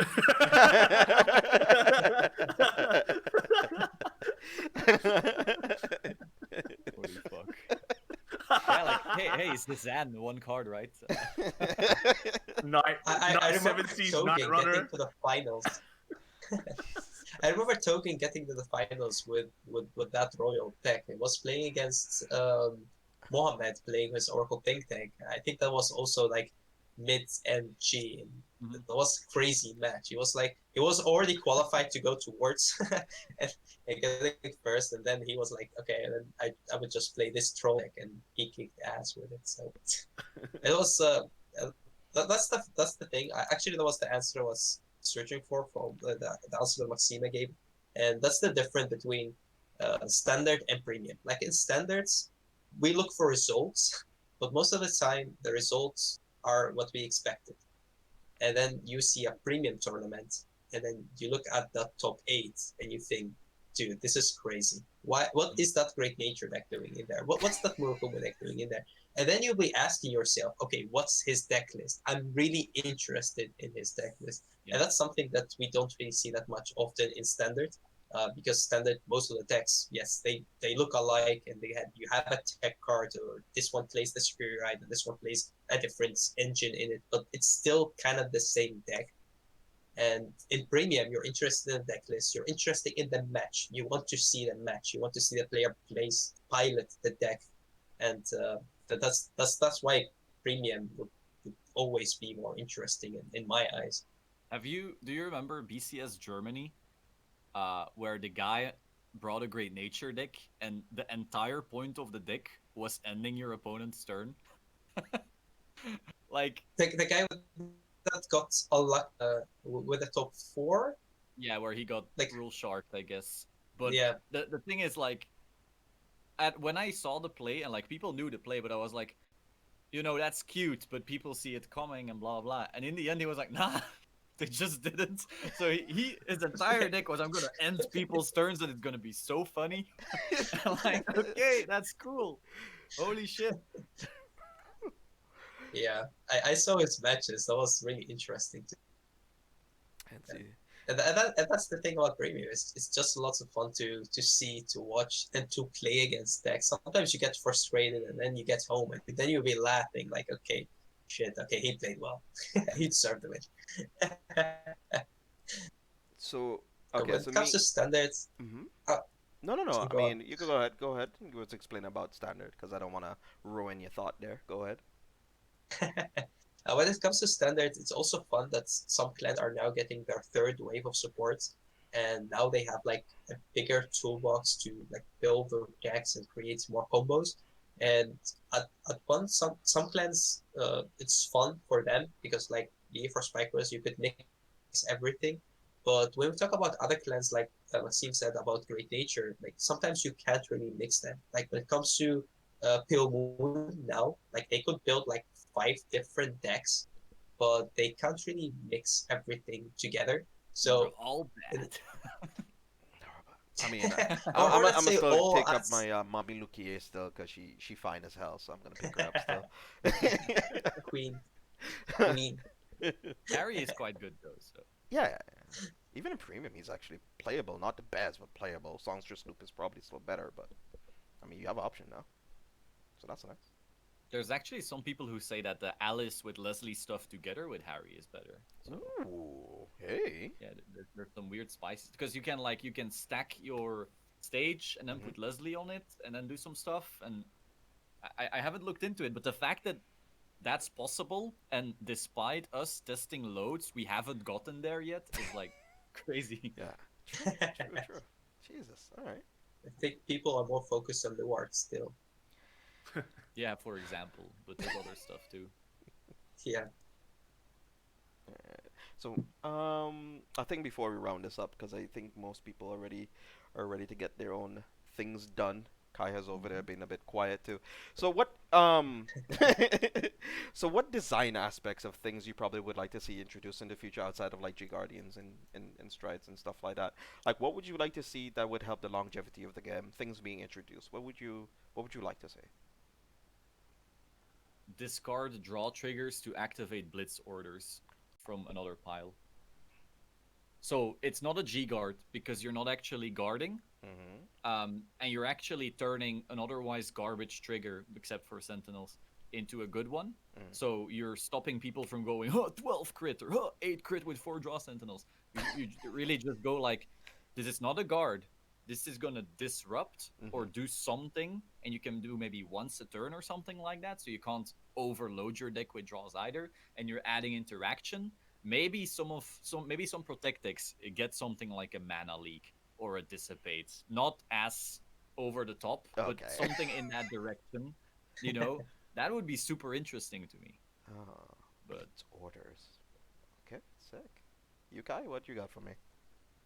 Yeah, I think more defensive options personally. Like I know Bushro likes to emphasize the attacks and emphasize games ending quickly, Mm-hmm. but I like playing slower Vanguard.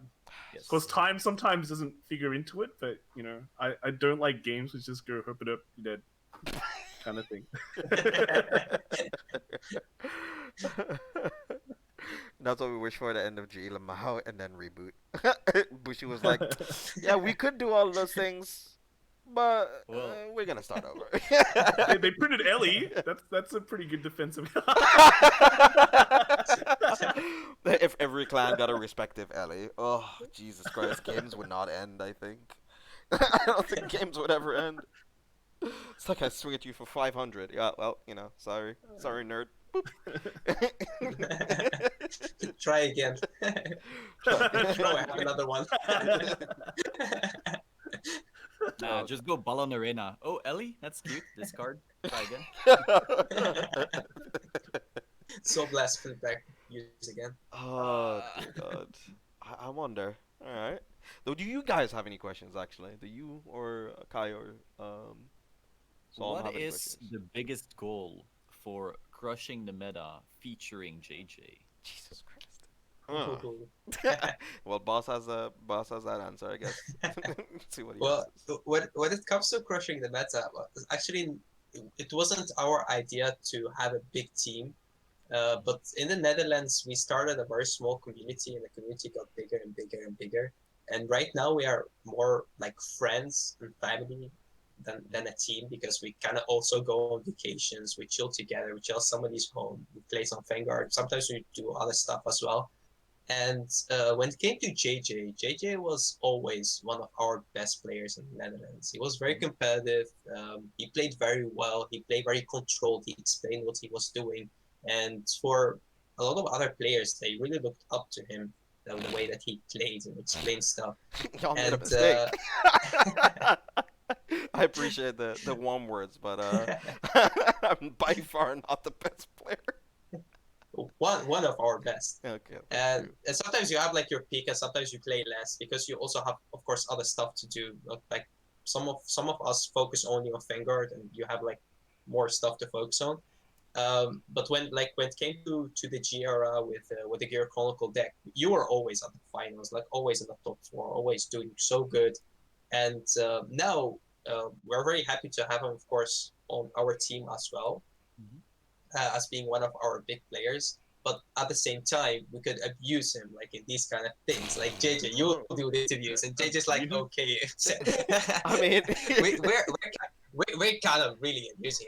I mean, we have what like 7, 8 scheduled interviews, and then he had to do some interviews on our team as well. And JJ's like, okay, boy, yeah, no, I don't with mind those. it. So I don't mind it. It's he, what I've been doing like, already. So it's we from crushing the meta, we have some players, and everybody has like their thing. And when we know that you're good at something, oh boy, we will abuse you. So I think pretty much up to him. As long as he's happy doing things, then it's fine by us.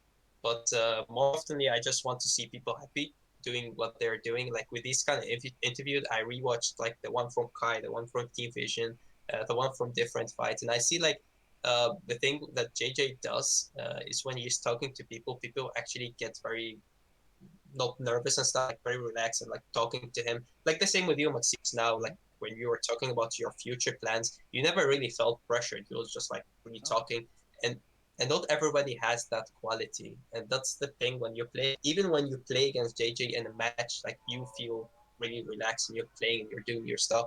Winning or losing doesn't really matter because if you lose, then you know okay, that's the better player. And if you win, like sometimes you say, okay, yes, I won. So I think for us, from crushing the meta, as long as our players are happy, then it's fine by us. It's never our goal to have a bigger channel. It was actually our goal to just promote those clans that are never really played. Like when you type in Spike Brothers and you see some of our videos coming up, when you type like now Nova Grapplers, the last video that JJ did, it's really nice to promote those clans that are never really seen that much. But when you type Luard, when you type other clans, like more known clans, then you will see a bunch of videos on YouTube. And some clans get represented so bad, let's say, that we wanted to change that. And having a player and a content creator as JJ on our team helps us a lot with that. Okay. Kai? So I think that's for our future plans. I think it's pretty answer.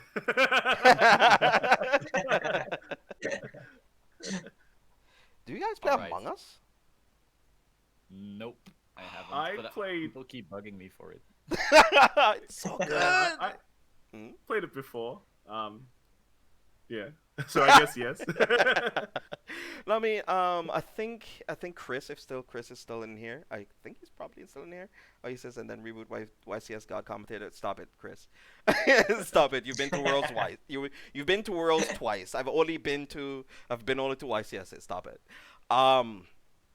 We're gonna be doing a Saturday Among Us stream. So Solemn, if you're interested of like learning anything about the game or whatever, you can tune in. It's gonna be super fun. It's gonna be around like I think 7 o'clock for me or 7 o'clock for us here in the Benelux, and it'll be among you. No, Guys, I think JJ is the imposter. He's Just kidding. He's being kind of sus. I am the imposter. But we're gonna be playing some Among Us. If you guys want to tune in, that'd be pretty sick. And maybe just some game nights. I mean, playing games with you guys would be kind of fun in the future. It'd be kind of nice. Oh, one more thing I have to add. JJ could make really good mixes, like you have like the alcohol and stuff. He's a god with that. We have him on vacations, and he has like those liquors, and he create those crazy milkshakes and stuff, and like those mixes. It's Yeah, just, boy, it's just a like hobby. that's one of the things that we would love to keep JJ on the team for that. Not the Vanguard. outside of being a Go pack vacation, mule. JJ, let's go. Your interviews are fine, dude, but like the alcohol, that's what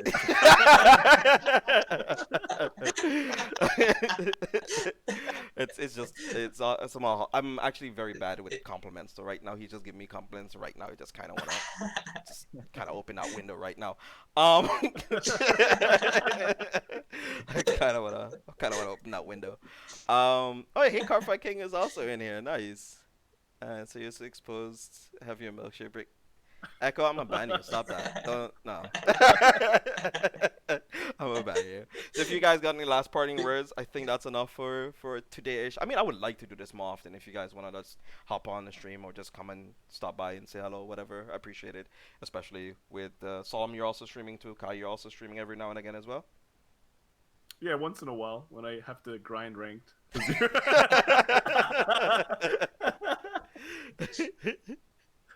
You Me, Solemn? once every 6 months, I decide to stream. And then I'm done. What you should do, Solo, maybe pretty sick, is that you should have like a video on your music channel, like saying you're going to be streaming something, and do the same thing that like Kenny Beats does, like just mix stuff on stream and do something with that in terms of music. You can have people probably come and chill out and say hello, I guess. My process is quite cringe though. Like before I record screams, I will whisper them to create the rhythms. Because like obviously, imagine you're writing rap. If you're writing rap, you can just go. Oh, no, Because you think of the flow in your head. Yeah, of course. Yeah, but if you for scream, you can't just be screaming at the top of your lungs like, while you're writing that. That would be insane. So I will literally just go like, wah, wah, wah, wah, wah, wah, wah. But like, so having people watch me do that for 30 minutes, I don't know. ASMR, bro. ASMR. It's like, he has the voice, please.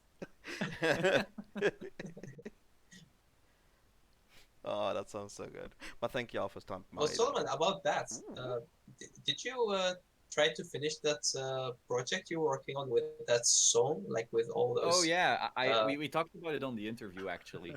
Oh, okay. I'm still just waiting for a bunch of people to send their stuff in, so I'm like, oh, when will I ever finish? Like, I don't know what to do. I'm very hyped to see it. Yeah, I know. No spoilers. Like I have Hart's footage already, and like he's good, all cool. JJ, send me your singing. You want to sing? Jesus Christ, I am. I can give you maybe some Barry Manilow or some Frank Sinatra, but nothing.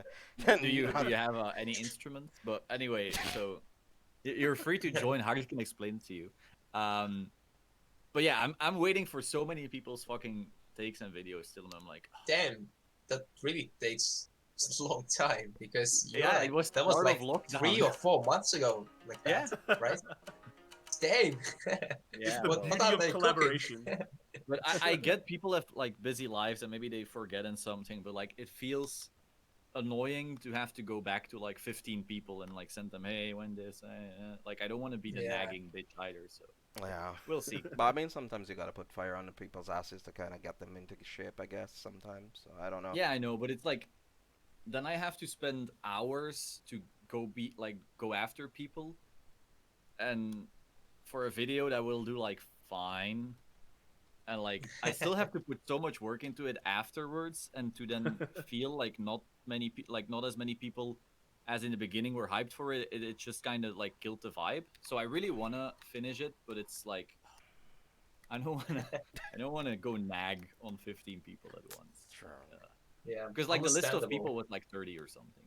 So yeah. It's We'll the see. same with these interviews. Like we contacted some of our favorite YouTubers, and actually you guys were very, very, very fast to pick up a date and just talk with us about it. So we're very happy with that, because otherwise, again, the process will take so long that sometimes you have a fine idea that you just so hyped and you want to do it, and then after a few months you'll be like, okay, sure, if I get them, I get them. If not. So that's, yes, I think I understand where you're coming from. Mm-hmm. Oh well, we'll see. I'm gonna eat though, because this has been a fine talk, but my voice is dying, and I want to eat. That's a good idea. Same. All right. right, guys. Thank y'all for coming by. Thank y'all for taking your time out to just chill with me. For having me. Yeah. Sarah.